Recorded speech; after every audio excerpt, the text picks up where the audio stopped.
There are fears one of the world's oldest cultures may be wiped out by the effects of climate change. Dramatic temperature changes and extreme weather events in Mongolia have been blamed for the deaths of thousands of livestock in recent years and is believed to be forcing hundreds of families each year to abandon their traditional nomadic farming ways. As world leaders prepare for the UN climate conference in Poland next month, Mongolians are pleading for international action. It's a humblingly vast and strikingly rugged landscape. The southern Gobi is one of the most remote places on Earth. But, as the nomadic families who live here can attest, isolation serves no protection from the impacts of climate change. Across the province of Mongolia, there are countless stories of struggle against an environmental shift. This is the remnants of a desert home destroyed by a flash flood. Several homes were destroyed. I've been living here for more than 30 years and I haven't seen one like this in my life. Such extreme weather events and drought are becoming more common.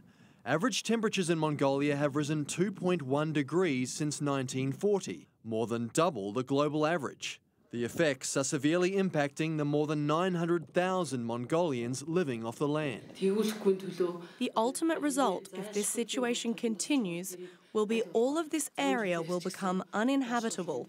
But we need to take action to prevent this from happening.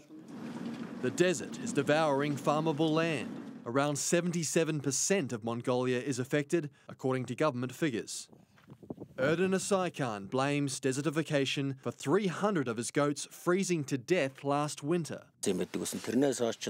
When I used to be young, the animals used to have enough food, but in recent years, there's not enough grass growing. It's becoming colder, and livestock is not able to sustain the cold weather anymore. In the far north of the country, increasingly severe winters threaten the very existence of one of the world's smallest ethnic groups. Just 280 reindeer herding Dukar remain. Recent research found certain plants have disappeared from Mongolia's southernmost province, as have herding families. Hundreds each year sell up and head to the cities. The capital has grown by 70% in 20 years, as the harsh conditions slowly kill off a culture. Recent winters, we haven't had enough rain. When there's not enough rainfall, there's not enough grass for the livestock. Life out here has always been tough, but the consensus of the herders we've spoken with is it's getting much, much tougher. And some families, which for generations have survived in isolation, are now needing outside help. Red Cross deals with an ever-growing demand, providing hundreds of herder families with supplies, skills training and animal shelters, with the help from their Australian counterparts. We would like to, of course, continue expanding our works, especially in terms of building the resilience. Now, instead of doing more response and relief type of activities, we would prefer to do more risk reduction and preparedness activities so that they can experience the impact of the disaster less. World leaders will meet in Poland next month for the UN climate conference. Mongolia's many farming families know what's at stake.